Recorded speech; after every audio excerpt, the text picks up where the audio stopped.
तो अब हम जैसे वोट देने जा रहे हैं तो 1500 रुपये खर्च करके जाएंगे वोट देने और 1500 रुपये खर्च करके आएंगे, तो हमारा तो 2-3 बार वोट देने जाएंगे तो 7-8 हज़ार वैसे ही खर्च। लेकिन जो है कि एक बहुत बड़ा फायदा जो होने वाला है वो है कि फंड का बहुत बड़ा फंड जो है चुनाव में खर्च होते हैं। क्योंकि जनता ये जान गई कि सिर्फ महज अपने फायदे के नाते पार्टियां बदले हैं, तो योगी जी को भी संभलने का मौका हो गया कि किस नेता को अपने साथ ले या किस नेता को छोड़े।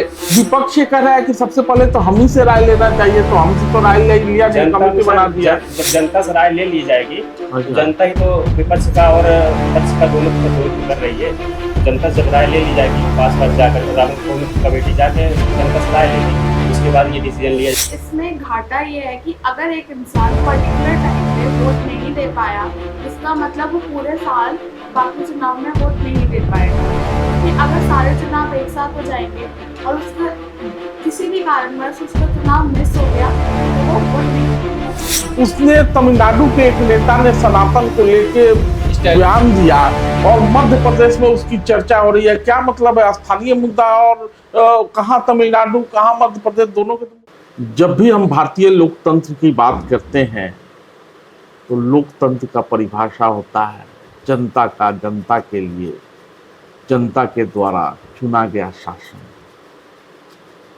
लेकिन वो शासन चुना कैसे जाएगा, तो हमें चुनावी प्रक्रिया से गुजरना होता है और चुनावी प्रक्रिया में जिसको जीत हासिल होती है वही देश में शासन करता है, राज्यों में शासन करता है।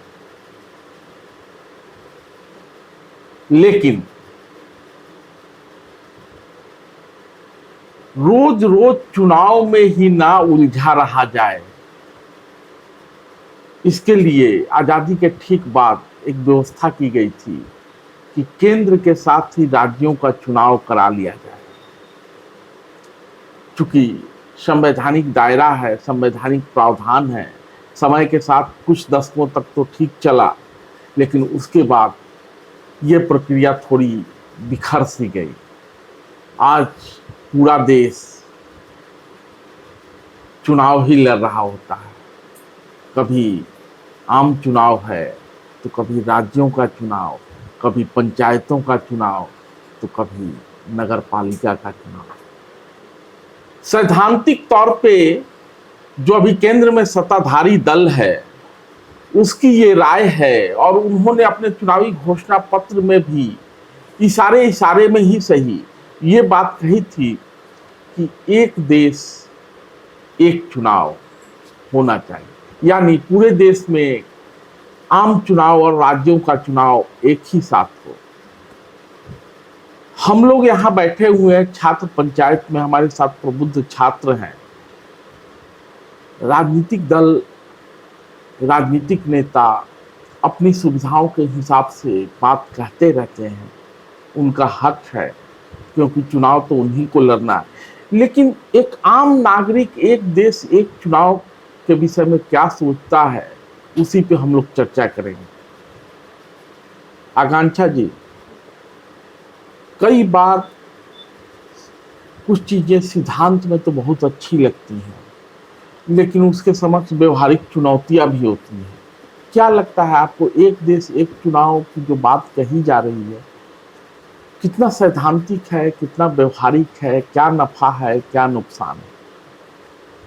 तो ऐसा तो नहीं है कि चुनाव पहली बार इस पे विचार हो रहा है या होने जा रहा है। इससे पहले भी ऐसा हो चुका है कि जब विधानसभा के और लोकसभा के चुनाव एक साथ हुए 1952 में, 57 में, 1962 में, 67 में किए गए। पर इसको एक बार भंग हुआ था, कई राज्यों के विधानसभा के चुनाव भंग किए गए थे 1968 से 69 में, तो उसके बाद से नहीं हुआ। तो फिर से भी इस पर चर्चा चल रही है और कई विभागों ने इस पर बातचीत भी की है और ऐसा देखने को मिल रहा है कि शायद इस पे बात आगे बढ़ सकती है और एक साथ चुनाव हो सकता है। बात आगे बढ़ाने के लिए सरकार क्या कर रही है? सरकार चाह रही है कि एक देश एक चुनाव भारत में लागू हो और ये कोशिश कर रही है कि चुनाव में समय बचे और पैसा कम लगे। कर क्या रही है सरकार, क्या किया, कैसे लग रहा है आपको कि एक देश एक चुनाव की बात हो रही है? कुछ तो हुआ होगा। नहीं, क्योंकि बार बार चुनाव हो रही है, जनता चुनाव की तरफ केंद्रित हो जाना चाह रही है और चुनाव जब होता है तो जनता का दिमाग ये भी होता है, क्योंकि जो जागरूक जनता है वोट देना जरूर चाहती है, तो उसके दिमाग में कोई जहाँ बिहार से दूर दिल्ली में रह रहा है, उसे बार बार दिल्ली से बिहार जाना पड़ा, क्योंकि हर आदमी अपना मताधिकार तो नहीं छोड़ सकता, ये लोकतंत्र का सार्वभौमिक अधिकार है उसका। तो वो जाएगा वोट देने बार बार, तो खर्चे लगते हैं बहुत, सब अमीर इतने नहीं होते। तो अब हम जैसे वोट देने जा रहे हैं तो 1500 रुपये खर्च करके जाएंगे वोट देने, और 1500 रुपये खर्च करके आएंगे, तो हमारा तो 2-3 बार वोट देने जाएंगे तो 7-8 हज़ार वैसे ही खर्च हो गए, और फिर वहाँ जाना, तो ये बर्डन का काम है। सरकार ये चाहती है कि हम एक ही बार वोट कराएं, जिससे लोग एक बार वोट दे दें और आदमी मताधिकार का प्रयोग कर ले, फिर सरकार प्रचार ना करते हुए अपने काम पे केंद्रित हो जाए। लेकिन इसमें कुछ व्यवधान भी आ रहे हैं। जैसे व्यवधान ये है कि मुद्दे छिप जाएंगे, बहुत सारे मुद्दे छिप जाते हैं। जैसे अभी चुनाव हो रहे हैं अलग अलग टाइम पे, तो स्थानीय मुद्दे उभर के आ जाते हैं सामने। नहीं तो जो राष्ट्रीय पार्टियां हैं ये चाहेंगी कि एक चुनाव हो जाए, एक देश हो जाए, तो राष्ट्रीय मुद्दे हावी रहेंगे, कहीं उसमें स्थानीय मुद्दे ना दब जाए, ये बहुत जरूरी है। क्या कर रही है सरकार एक देश एक चुनाव को लेके? कोई कमेटी बनाया हो कुछ? रामनाथ कोविंद, पूर्व राष्ट्रपति रामनाथ कोविंद की अध्यक्षता में कमेटी गठित की गई है। सरकार अभी एक विशेष सत्र बुलाई है सरकार ने, तो इसी चीज़ को लेके चर्चा हो रही थी कि शायद इस बारे में बात हो, या इसी को लेके सरकार ने कुछ कहा है क्या कि विशेष सत्र में हम एक देश चुनाव नहीं, की चर्चा कहा तो करें? नहीं है, लेकिन अब सभी लोग गेस कर रहे हैं चीज़ों को लेके।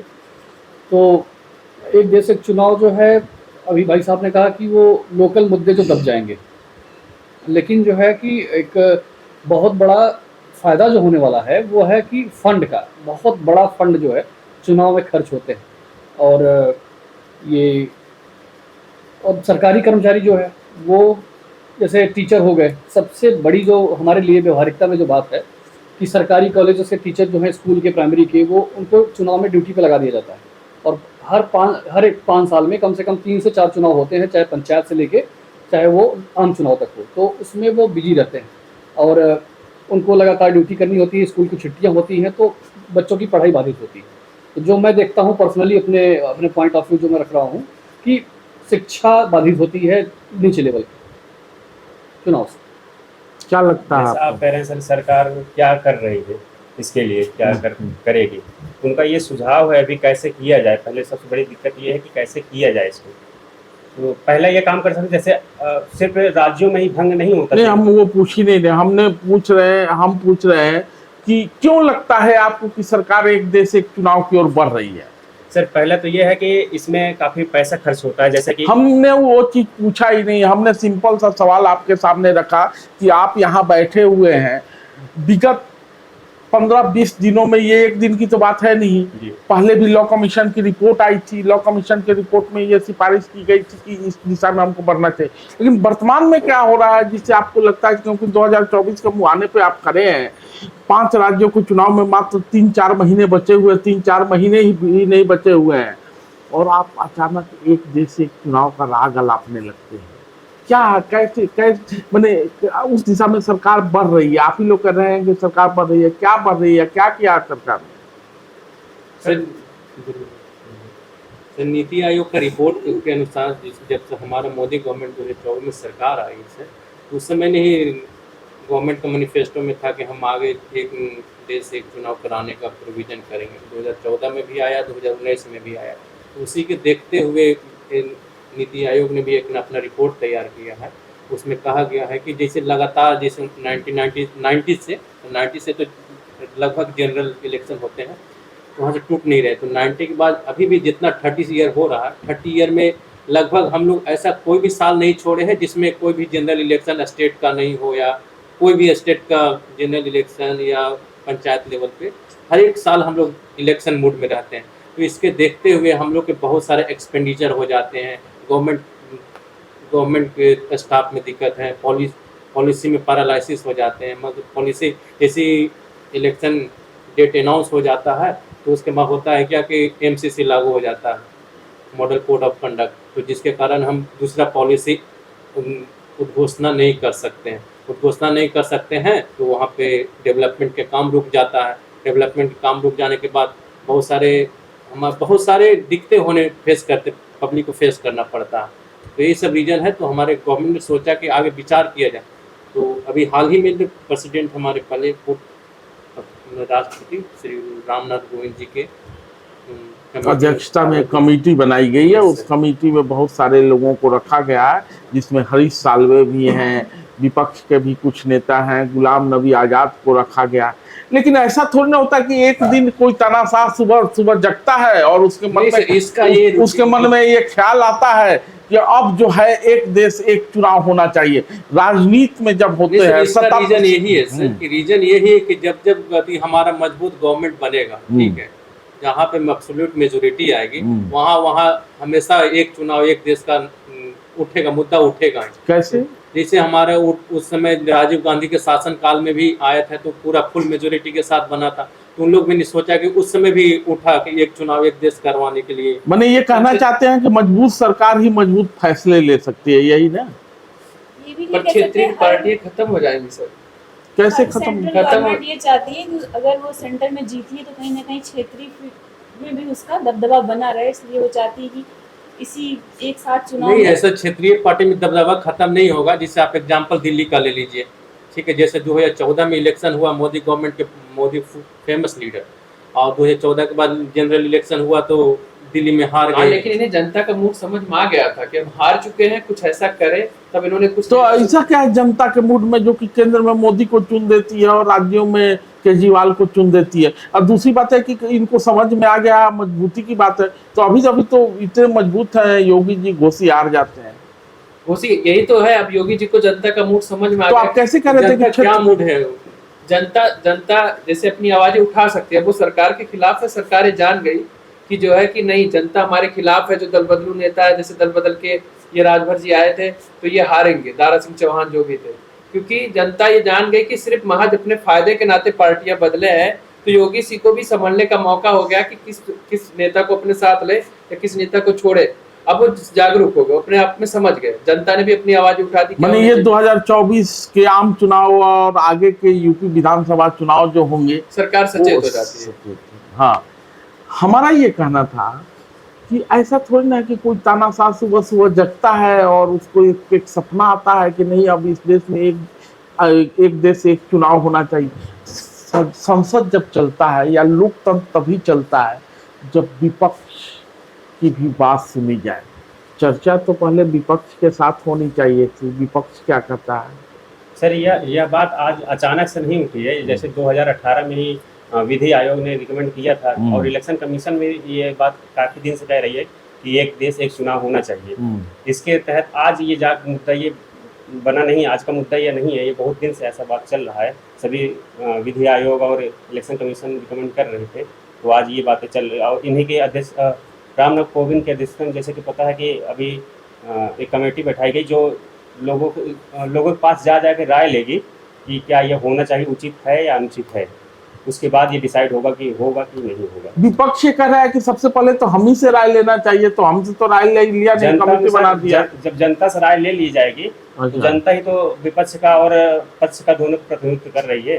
तो जनता से जब राय ले ली जाएगी, पास जाकर रामनाथ कोविंद कमेटी जाके सब जनता से राय लेगी, उसके बाद ये डिसीजन लिया जाएगा। मतलब कंसल्टेशन के लिए कमेटी बनाया गया, व्यवहार में अभी जो कमेटी बना है वो कंसल्टेशन के लिए बनाया गया, तुरंत कुछ होने नहीं जा रहा है।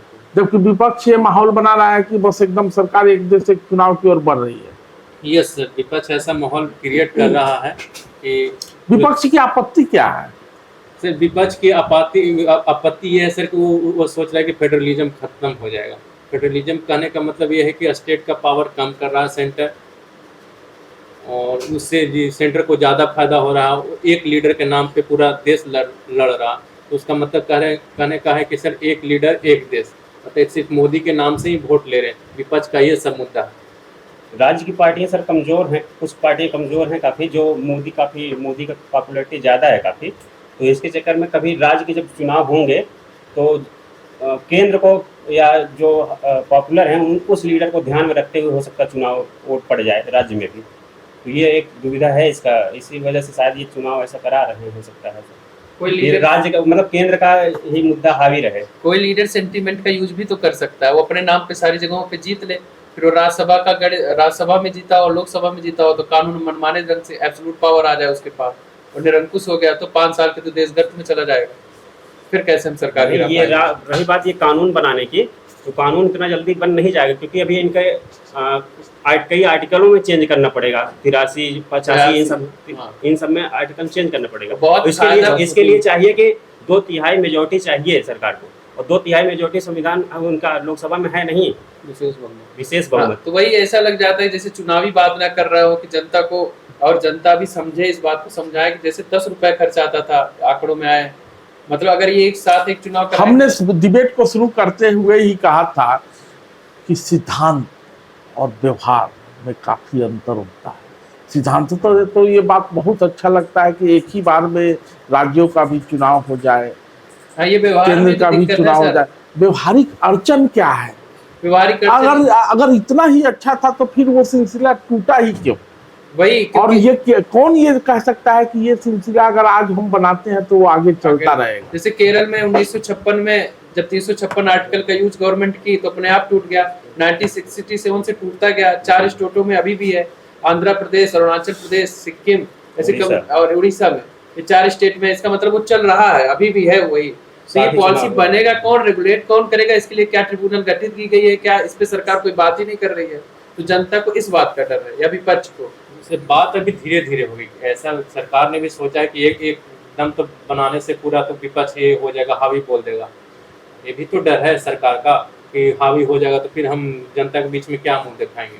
तो कोई भी पॉलिसियां बनती है धीरे धीरे इम्प्लीमेंट होती है। जैसे अभी 2024 में इलेक्शन है तो हो सकता है कि करवाए कि, लेकिन आपने तो कहा कि लेकिन आपने कहा कि 2014 के मैनिफेस्टो में भी था, 2019 के मैनिफेस्टो में तो सोए हुए थे क्या ये?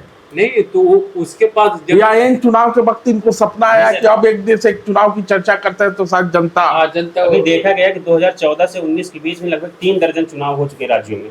तो ऐसे में अच्छा काफी तेज इस दौरान काफी सांसदों की अदला बदली हुई, जिससे कि अब इस काफी जगह पर राज्य में जो है सरकारें गिरी हैं।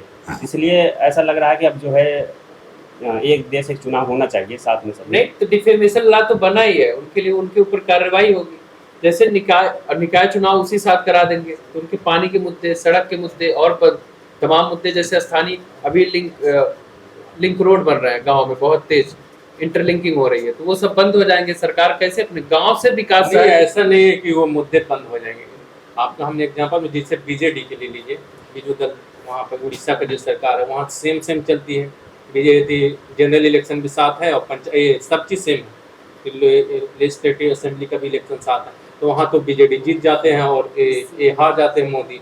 वहाँ का कैसे होगा? नहीं, लेकिन तो लोकल लीडर हैं, लोकल लीडर बहुत फेमस है, वहाँ पे उनका नाम है और सब जनता उनको वोट देती है। सरकार चल रही है, मान लीजिए सरकार बीच में विघटित हो गई, वो कोलिशन से गवर्नमेंट बना ली, तब तो टूटना ही पड़ेगा ना। नहीं, तब फिर प्रोविजन करेगा ना। तो अभी जैसे किसी बिल में अमेंडमेंट होता है, ठीक है ना, तो उसमें प्रोविजन किया जाता है। जैसे हमारा पंचायती राज एक्ट में बना हुआ है कि जैसे यदि पंचायती राज विघटन हो गया, ठीक है ना, तो जितना भी टर्म बचा हुआ है इलेक्शन उसी टर्म के लिए होगा, रिमेनिंग टर्म के लिए होगा। तो ऐसा प्रोविजन हो सकता है गवर्नमेंट ने तैयार किया होगा, उसमें डालेगा कि जब हम तो अगली गवर्नमेंट तो यही कह देगी हमें 2.5 साल ही मिला, हम क्या दिखाएं, फिर उसका अगला सुझाव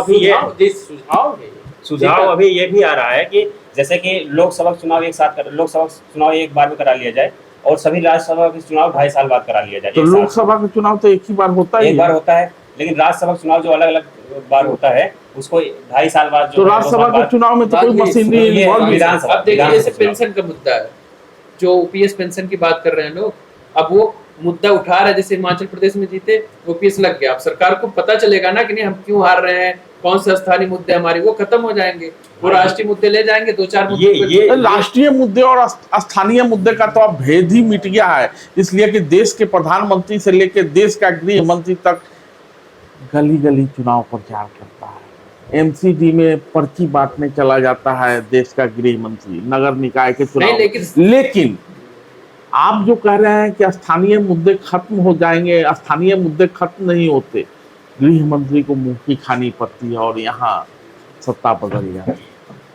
तो स्थानीय मुद्दे तो हैं नहीं। जैसे मैं गांव में जब हम लोग जाते हैं, बहुत लोग जैसे गांव में गाय खेत चर ली, अब वो लोग बताते हैं, तो वो धीरे धीरे जो छोटे मोटे चुनाव होते हैं उसमें वो इंगित कर देते हैं कि देखिए हम आपके खिलाफ है। तो वो सरकार को अब जनता अपनी मुद्दे कई बार उठा लेती है, सरकार उसमें ये जो करना चाह रहे हैं उस बात को मैं इस तरीके से रखता हूँ कि आम तौर पर ऐसा होता आया है कि लोकसभा के चुनाव में मुद्दे अलग होते हैं, राज्यों के चुनाव में मुद्दे अलग होते हैं, पंचायतों के चुनाव में मुद्दे अलग होते हैं।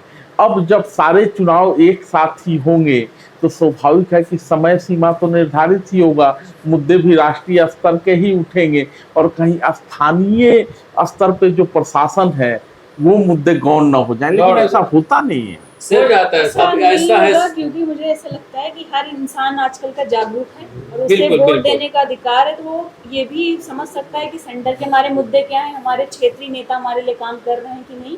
इस बेस पे वो चुनाव, क्योंकि वोट तो वो दोनों जगह देगा। ये उड़ीसा जैसा बुद्धिमान शहर की बात नहीं, बुद्धिमान जैसे झारखंड हो गया, वहाँ ट्राइबल पीपुल्स है, वो इतने पढ़े लिखे उड़ीसा नहीं में है। भी ट्राइबल पीपल है। उड़ीसा में भी ट्राइबल है, ठीक है, लेकिन जैसे वहाँ नहीं, अब हमारे देश के एजुकेशन सिस्टम अच्छा अरे हो रहा है। एजुकेशन सिस्टम है, फिर भी हम नहीं 20% पिछड़े सिस्टम का नहीं, एजुकेशन हो रहा है, लोग जागरूक हो रहे हैं, ऐसा हो रहे नहीं हैं, है। हो जाए जब आप किस भ्रम में पड़े हुए हैं?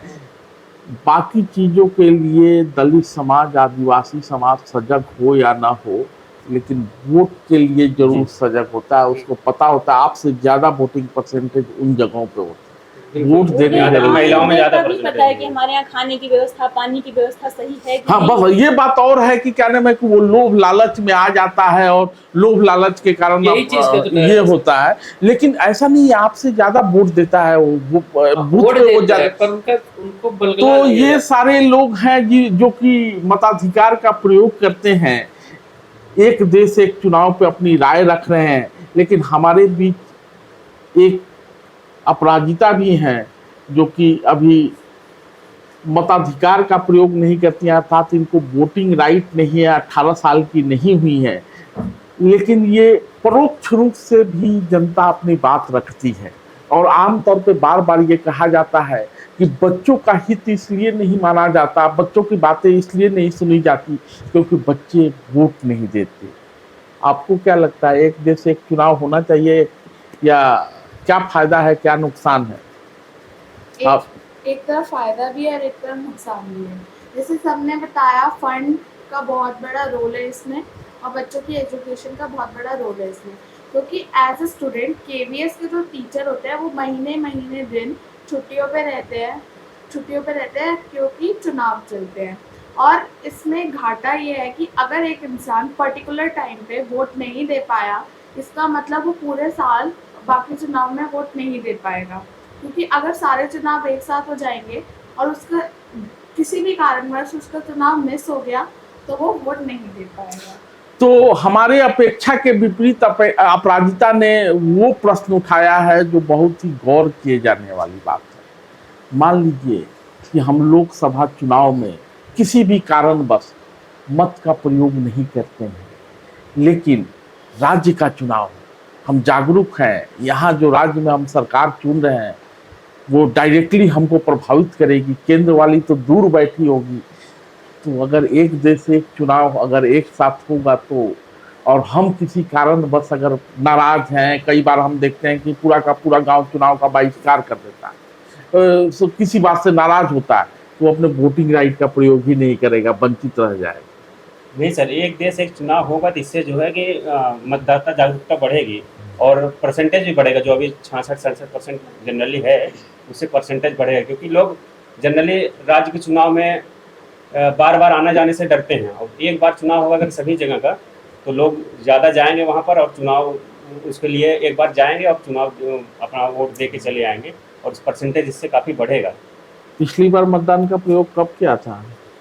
फिर अभी जब हुआ था इलेक्शन से पहले लोकसभा का भी दिया था, और मुझे मेरे प्रदेश में जब हो रहा था राज्यसभा का चुनाव तो उससे 20 दिन राज्यसभा का चुनाव, राज्य का चुनाव, राज्य विधानसभा 2022। हाँ, राज्यों का चुनाव तो, और लोकल मुझे तो लगता है तीनों चुनाव को एक साथ करना चाहिए। तीनों तो राष्ट्र। मुझे अपने लोकल पंचायत का जो चुनाव था उसको देने में और लोकसभा के वोट देने में मुझे 20 दिन ज़्यादा रुकना पड़ा, उससे समय का भी बहुत नुकसान होता है। समय का नुकसान तो होता है, मेरे साइड संसाधनों से का। एक सुझाव भी है कि अगर गवर्नमेंट इस पे तो काम कर ही रही है कि एक देश में एक चुनाव होना चाहिए, तो उसे पंचायती चुनाव को भी जोड़े, या ये नहीं कर सकती तो कम से कम इलेक्ट्रॉनिक वोटिंग का सिस्टम बनाए, या डॉक से भी हम वोटिंग कर सकते हैं। उससे समय और पैसे का भी। पहले बैलेट होता था तो आप दुरुपयोग का सवाल उठाती थी, अब ईवीएम हो रहा है तो आप दुरुपयोग का सवाल उठाती हैं, अब तो आप एक सीरीज और इलेक्ट्रॉनिक EVM वोटिंग की ओर कर रही हैं, तो वहाँ भी दुरुपयोग की समझ, वहाँ तो आदिवासी समाज, दलित समाज कहेगा कि हम तो कर ही नहीं पाए। तो वहाँ भी उसके लिए अब सिस्टम बनाए जा रहे हैं, इतनी इलेक्ट्रॉनिक डिवाइसेस बन रही हैं, तो एक कोई सिस्टम बना के उनसे वोट लिया जा सकता है जिनको नहीं, समझ ईवीएम तो आए। इलेक्ट्रॉनिक गजट ही है ना, तब फिर से बैलेट की बात हो रही है, लोग कई जगह नहीं, पे जो मांग बाहर रहे रह रहे हैं मोस्टली आजकल नौकरी या पढ़ाई के चक्कर में लोग अपने शहर से बाहर जाते हैं। ये सैद्धांतिक रूप से ये मुद्दा उठा है कि जैसे हम सेना और या अन्य पारामिलिट्री फोर्स हैं, उनके लिए हम बैलेट का अलग से पोस्टल बैलेट का इंतजाम रखते हैं, वैसा इंतजाम वैसे लोगों के लिए किया जाए जो कि बाहर रह रहे हैं। लेकिन गुप्त मतदान का फिर क्या होगा? वहां बैठे, दिल्ली में बैठे वो मतदान कर रहा है, कौन मतदान कर रहा है, उसका गजट किसके हाथ में है? ये चुनाव आयोग हमेशा से अपना चुनाव आयोग हमेशा निष्पक्ष चुनाव के लिए अलग अलग प्रयोग करते रहता है, लेकिन हम लोग शायद विषयांतर हो रहे हैं। बात सही है, होना चाहिए, लेकिन बिना विपक्ष को साथ लिए आप कैसे? ये प्रक्रियाएं शुरू में हम लोग चर्चा कर रहे थे कि संविधान की भी भूमिका है, संसद की भी भूमिका है, कैसे कराएंगे जब विपक्ष साथ नहीं देगा? तो सबसे बड़ा तो सरकार की तकलीफ यही है कि विपक्ष को साथ में लाना, क्योंकि विशेष बहुमत चाहिए होगा इसमें बदलाव के लिए जो कानून है। लेकिन जो विपक्ष का जो मुख्य जो चिंता की बात है विपक्ष की कि अंतर्राष्ट्रीय स्तर पे पार्टी ने जो ये सरकार ने, वर्तमान सरकार ने जो काम किए हैं, जैसे राम मंदिर का मुद्दा है, बहुत समय से चल रहा था, 370 कश्मीर से हटाना हो गया, और ऐसे ही कुछ जो प्रमुख मेन स्ट्रीम मुद्दे थे जो बहुत ज़्यादा इसी को लेके पार्टी का गठन और उसके जो एजेंडा मैनिफेस्टो रहा है शुरू से, तो उस पर उसने काम किया है और निश्चित ही सफल रही है। तो इस चीज़ का फ़ायदा उठाना हर आम चुनाव में और फिर से हर जगह सरकार बनाना, इसका फ़ायदा ना उठा पाए, इसलिए जैसा कि विपक्ष के वाले नेता कहते हैं या उनकी आंतरिक चिंताएं हो सकती है, इसको ये प्रखर होकर मुँह पे बोल नहीं सकते, तो ये चीज़ें तो इफेक्ट करेंगी 100% की, क्योंकि जब चुनाव सेंट्रिक होगा केंद्र के, यहाँ पे अभी बात हो रही थी तो इसमें एक बात ये भी आई थी कि केंद्र और राज्य का जो शक्तियाँ हैं उसका भी दुरुपयोग सरकार करेगी इस माध्यम से, तो ये नुकसानदायक है। लेकिन मैं अभी एक चीज़ और जोड़ना चाहूँगा इसमें, अभी भाई साहब बोल रहे थे कि इसका स्थानीय मुद्दे दबने की बात है, तो अगर हम ऐसा सोचते हैं तो एक तरह से हम जनता को बेवकूफ़ समझते हैं। ठीक है, हम आशावादी हैं और हम ये जानते हैं कि जनता दिन ब दिन जागरूक हो रही है, इंटरनेट का ज़माना है, तो अब अगर हम ऐसा सोचते हैं कि इसमें स्थानीय मुद्दे दब जाएंगे तो नहीं, आप ये नहीं कर सकते कि जनता बेवकूफ है, जनता चालाक है। अगर जनता बेवकूफ और चालाक ना होती तो मध्य प्रदेश में जाता है देश का, लेकिन एक मुद्दे एक साथ नहीं आ जाते, देश के गृह मंत्री या अन्य लोग जाते हैं या विपक्षी दल के लोग जाते हैं, मध्य प्रदेश में अभी चुनाव होना है और वहाँ याद दिलाया जा रहा है तमिलनाडु, वहाँ याद दिलाया जा रहा है सनातन। उसने तमिलनाडु के एक नेता ने सनातन को लेके बयान दिया और मध्य प्रदेश में उसकी चर्चा हो रही है। क्या मतलब है? स्थानीय मुद्दा और कहाँ तमिलनाडु कहाँ मध्य प्रदेश, दोनों के तो मुद्दे अलग होने चाहिए। एक मिनट, तो अब जब ये बात मुद्दे वाली है और ये जो सनातन वाला मुद्दा है, गांधी जी का आपको आंदोलन पता होगा, जो है भारत छोड़ो आंदोलन, या उसके पहले का जो भी बहुत सारे आंदोलन है, तो उन्होंने खिलाफत आंदोलन का समर्थन किया था। तो उस समय भी परिदृश्य कुछ ऐसा ही था, खिलाफत चल रहा था कहाँ पे? तुर्की में, लेकिन इफेक्ट उसका यहाँ पे भी दिख रहा था। सनातन एक जो विचारधारा है और वो धर्म की बात है, धर्म जब प्रभावित होगा तो ये एक वो क्या बोलते हैं, जो धर्म है ये आस्था है, इस पे तर्क नहीं है, आस्था पे तर्क नहीं किया जा सकता। कोई भी गाली देगा धर्म को तो उसका कहीं ना कहीं प्रभाव पड़ेगा। अब नेताओं के ऊपर ये एक जिम्मेदारी है कि उसको वहाँ पे मुद्दे को दबाते हैं, इस चीज़ को लेके, तो अलग बात है, लेकिन ये सेंटिमेंट है, सेंटिमेंट की मेरा डर ये है, खाली मेजॉरिटी में आ गई गवर्नमेंट लोकसभा और राज्यसभा में, वो कानून बदल रही है, जनता कैसे दोबारा 5 साल के अंदर विरोध दिखाएगी कि नहीं मैं आपसे नाराज हूँ और ये चीज गलत हो रहा है, या उस सड़क पे उतर जाए, या आप चाहते 1 लाख 2 लाख लोग जनता नहीं। इसके लिए जब इसकी चर्चा आपने की है तो मैं याद दिलाना चाहूंगा आपको कि जब प्रकाश नारायण ने राइट टू रिकॉल की बात की थी, जी हाँ, जब प्रकाश नारायण ने राइट टू रिकॉल की बात की थी और आज भी पंचायती राज सिस्टम में राइट टू रिकॉल है, अर्थात किसी भी मुखिया या सरपंच को जब 2.5 साल हो जाता है, 2.5 साल के बाद फिर से चाहें तो आप मुखिया को बदल सकते हैं। ये कैसे, ये सरकार कहीं तो मेंशन ही नहीं कर रही है ना, हमें दिख रहा है। ये यही तो कहूँगा, कहना ये चाह रहा है। प्रत्यक्ष लोकतंत्र का हिस्सा है। प्रत्यक्ष लोकतंत्र जैसे स्विट्जरलैंड है, यहाँ पे कोई लेकिन नया ये ombudsman है। अप्रत्यक्ष होता है, ये अप्रत्यक्ष अप्रत्यक्ष होता है कि मान लीजिए कि वो जो वार्ड मेंबर मिलके मुखिया संघ चुनते हैं, उसमें से बहुत सारे लोग बैठ जाते हाँ, हैं secret। और आपस में अगर मुखिया के खिलाफ अगर अविश्वास, मैंने ब्लॉक प्रमुख और जो मुखिया संघ का अध्यक्ष है उसके खिलाफ अगर अविश्वास होता है तो उसको लोग हटा देते हैं। ये पॉलिसी लाए या इन लोग अच्छा, राइट टू रिकॉल की बात मैं कर रहा था। राइट टू रिकॉल में जेपी ने कहा था कि अगर 2.5 साल तक अगर सरकार चलती है और जनता को ये लगता है और जनता की ये मांग होती है, जनता को अगर अपने यहाँ से ये मांग उठाती है कि हमारा सांसद, हमारा विधायक, हमारा मुखिया, हमारा सरपंच काम नहीं कर रहा है, तो जनता उसको वापस बुलाती है। इसके लिए क्या व्यवस्था कर रही सरकार पहले तो? लेकिन राइट टू रिकॉल का इस्तेमाल भी हुआ सबसे पहले मध्य प्रदेश में, और वहां सफल नहीं हुआ। तो इसलिए चीजें तो विचार में आती हैं, सफलता का पैमाना भी देखा जाता है। हम एक देश एक चुनाव की बात कर रहे हैं, हो सकता है कि संवैधानिक प्रावधानों के जरिए फिर से हम इसको करने में कामयाबी भी पाए, सर देखिए, लेकिन फिर वही होगा इसकी गारंटी कौन लेगा? या उसके लिए आप लोगों के, सरकार तो करिए, आप लोगों के दिमाग में कोई सजेशन है क्या कि कैसे भारत, ये क्या नाम, केंद्र के पास राज्यों के सरकारों को बर्खास्त करने का अधिकार है, और मान लीजिए कि मणिपुर में जो हो रहा है या जम्मू में जो हो रहा था, लोकपाल यही जो हम लोग पहले आंदोलन चला था, प्रधानमंत्री उसके अंदर में आ जाए, और ओम्बड्समैन जो स्विट्जरलैंड का नहीं, आप दूसरी जगह पे चले गए, मैं दूसरी बातें कर रहा हूँ। सबसे बड़ा इसमें दिक्कत ये है कि प्रेसिडेंट रूल आर्टिकल 356 का, क्योंकि सेंटर के पास पावर है कि वो गवर्नमेंट को डिजॉल्व, स्टेट गवर्नमेंट को डिजॉल्व कर, मेन यहीं से दिक्कत होगा। अब इसी के लिए सरकार को विचार बनाना पड़ेगा कि कितने डिजॉल्व कितने दिन में होते हैं। ठीक है, यदि किसी सरकार को यदि डेट उसके साथ जनरल इलेक्शन को चलाना है, 5-6 महीने कॉन्स्टिट्यूशन में कुछ अमेंड करके 5-6 महीने इधर उधर कर सकते हैं। अभी भी तो यही है कि अगर आप माने किसी भी सरकार को डिजॉल्व करते हैं तो 6 महीने के अंदर उनको चुनाव कराना। सर, हम ये नहीं कहना चाहते हैं सर, यदि हम साथ में यदि जनरल इलेक्शन और स्टेट का इलेक्शन साथ कराना चाहते हैं, ठीक है, अभी सपोज मान लीजिए कि अभी किसी का हम राजस्थान का चुनाव आने वाला है, जो जनरल इलेक्शन से पहले 5-6 महीना होते हैं, तो हम कुछ आरपी एक्ट में कुछ सुधार करके उसको थोड़ा सा एक्सटेंड बढ़ा सकते हैं 4 महीना।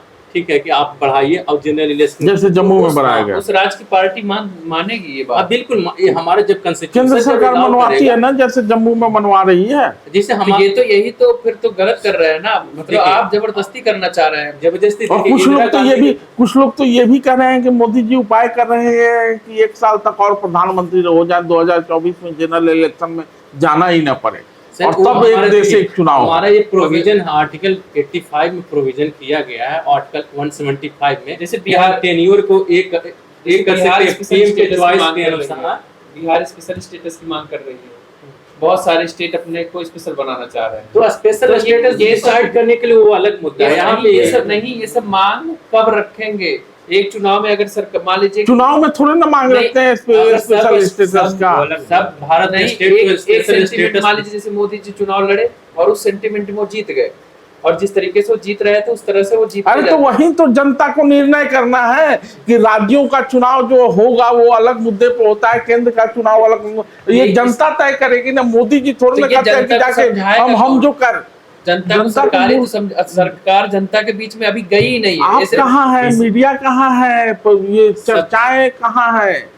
सरकार भी जनता के बीच में नहीं गई है, कहीं हमें तो नहीं दिखा, ना तो मैं न्यूज में पढ़ा हूँ ना कहीं और। नहीं, ये तो अभी तो कमेटी बनी है, अगर राज्यों को अगर विशेष प्रावधान चाहिए तो उसके लिए कुछ और इसके बाद इतना जल्दी इस कानून को बदलना चाह रहे हैं, जैसे लग रहा है एकदम, मतलब कुछ कहाँ बदलना? आपके पास सूचना ही है कि बदलना चाहते हैं? अभी तो बातें हम लोग तो चर्चा पे ही चर्चा कर रहे हैं। जब कमेटी बैठी हो खुद ही अभी राय लेगी लोगों से जाकर, उसके बाद कमेटी का ड्यूरेशन भी निर्धारित नहीं किया गया, ड्यूरेशन में निर्धारित ओपन है। तो इस चर्चा को यही विराम देते हैं। हमेशा की तरह ये भी एक ऐसी चर्चा है जो कभी न समाप्त होने वाली है, क्योंकि मोदी सरकार ने या जो भी केंद्र की सरकार है उसने अभी एक शुरुआती चर्चा शुरू की है और शुरुआती चर्चा को आगे बढ़ाने के लिए एक कमेटी का गठन हुआ है। वो कमेटी आगे क्या कहती है, उसी पे एक देश एक चुनाव की जो सरकार की सोच है वो आगे बढ़ेगी। हम लोग भी जैसे जैसे कमेटी आगे बढ़ेगी, हम लोग भी देश के नागरिक के नाते, छात्र के नाते आगे बढ़ेंगे और उसके प्रोस और कॉन्स पे बहस करते रहेंगे। धन्यवाद।